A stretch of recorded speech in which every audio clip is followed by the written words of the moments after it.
Saya persilakan dulu Pak Aher, kemudian Pak Dev.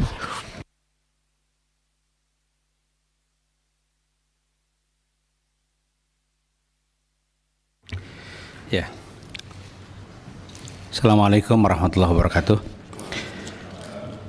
Yang terhormat para pimpinan, Pak Menhan, Wakil Menhan dan para Kepala Staf Panglima dan Kepala Staf Angkatan. Sudah banyak yang sudah diungkapkan oleh para anggota Komisi 1 DPR RI. Tentu saya tidak akan mengulangi lagi, hanya ingin sedikit menambahkan. Yang pertama tentang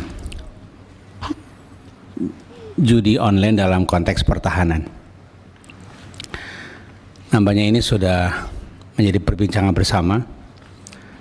Ada keterkaitan dalam hal digitalnya dengan BSSN, dengan Komdigi. Tentu tadi juga disebut oleh yang saya hormati Panglima TNI, juga menyebut judi online. Saya ingin berharap dengan harapan yang sangat kuat, judi online ini juga dipandang dalam konteks pertahanan negara gitu. Karena kalau kita tidak menseriusi ini diselesaikan, ini dampaknya pada pelemahan bangsa gitu. Bisa dibayangkan kalau generasi muda kita ke depan ini mentalitasnya hancur gara-gara judi online. Dan tentu judi online ini kan bukan perkara baru, ini perkembangan dari bentuk-bentuk judi, dari mulai apa dulu namanya yang kita ingat mungkin yang menyebar di masyarakat, togel ya, terus berkembang bertransformasi dan hadir sekarang sebagai judi online. Dan omsetnya sudah berapa tadi kata Pak Kesukamta, 900 triliun dalam 3 tahun gitu ya.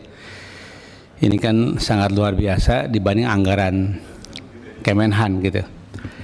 Oleh karena itu saya ingin ada keterlibatan Kemenhan dan lembaga-lembaga yang masuk dalam koordinasi Kemenhan untuk menyelesaikan ini gitu.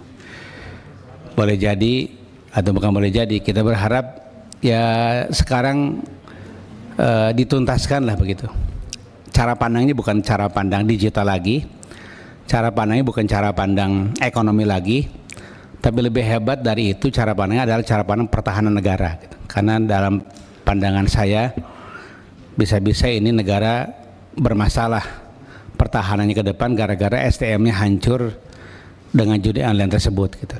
Karena sudah menyerang anak-anak sekolah, anak-anak muda, bahkan ada anak berumur 15 tahun sudah menghabiskan dalam waktu 2 tahun itu 2 miliar rupiah, sudah mengancam orang tuanya kalau gak dikasih uang untuk judi dan lain-lain. Itu contoh-contoh kecil ya yang mencuat ke permukaan. Itu yang pertama. Berikutnya ingin ikut menguatkan tentang wibawa kita dalam konteks keamanan laut. Coast Guard ya, ini saya kira harus segera diselesaikan, meskipun tentu ada Bakamla yang paling dekat dengan lembaga ini, tapi sampai hari ini menurut pengakuan Bakamla dalam RDP sebelumnya belum diakui oleh negara-negara lain sebagai Coast Guard-nya Indonesia. Saya kira ini masuk dalam konteks pertahanan keamanan untuk segera disetarakan supaya kita bisa berdiri sama tinggi, duduk sama rendah dengan Coast Guard dari negara-negara yang lain. Itu yang kedua. Yang ketiga tadi disinggung juga Dewan Ketahanan Nasional. Saya ingin mengkonfirmasi apakah ini dimaksud dengan penguatan Wantanas. Kita punya Dewan Ketahanan Nasional. Tentu ini pada mulanya dibentuk oleh Undang-Undang tahun 1946 di zaman Bung Karno, dulu namanya Dewan Keamanan Nasional. Ya. Kemudian beberapa kali ada perubahan nama, berikutnya menjadi Dewan Keamanan dan Pertahanan Nasional, terakhir menjadi Wantanas hari ini. Itu pun sama, perlu penguatan kelembagaan karena di negara-negara lain ada namanya National Security Council.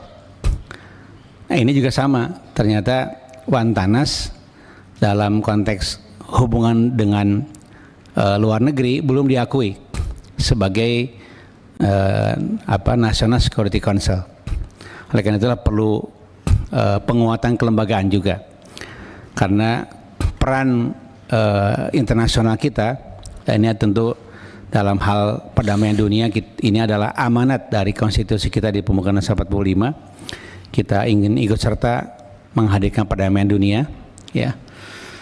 Kemudian lembaga yang dihormati di tingkat dunia adalah lembaga yang dalam bahasa asingnya adalah National Security Council.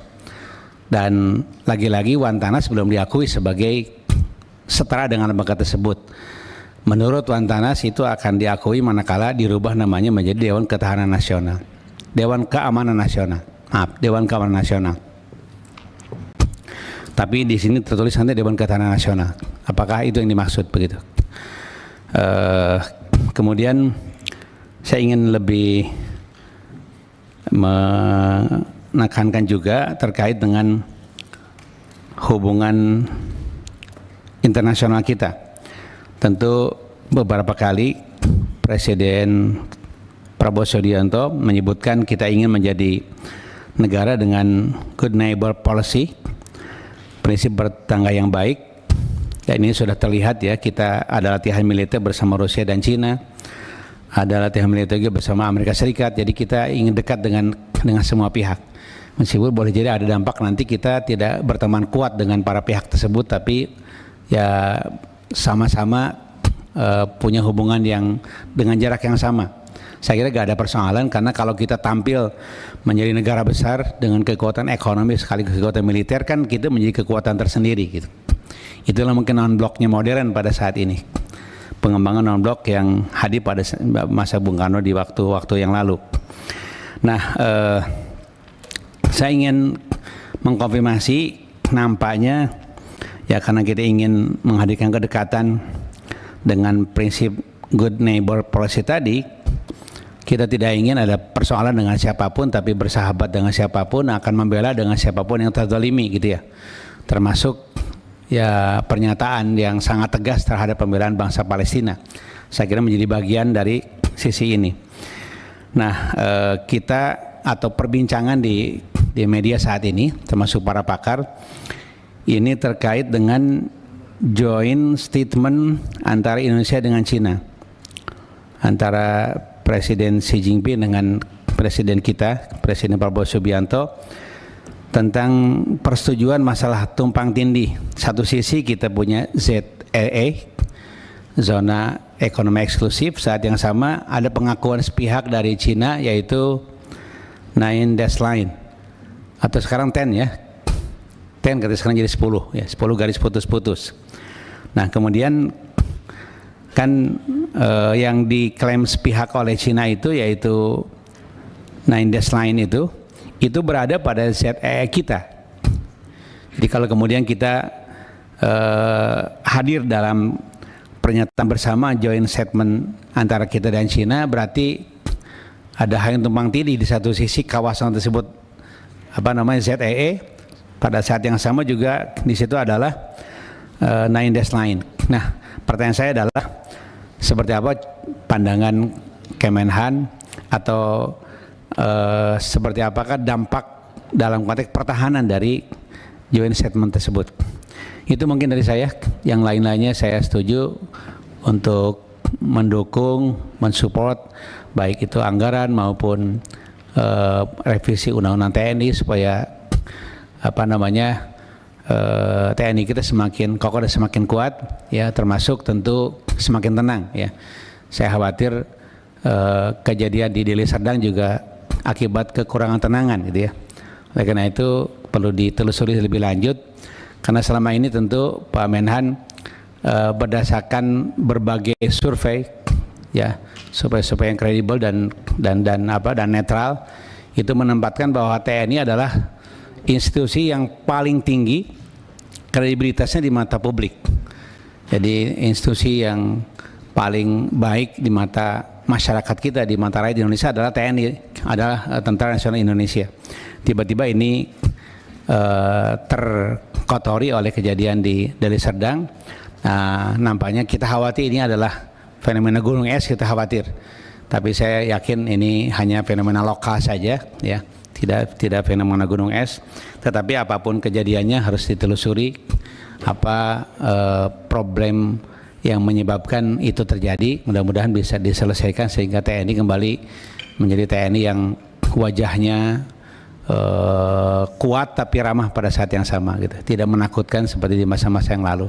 Itu TNI yang kita harapkan di masa depan. Terima kasih. Assalamualaikum warahmatullahi wabarakatuh. Waalaikumsalam. Saya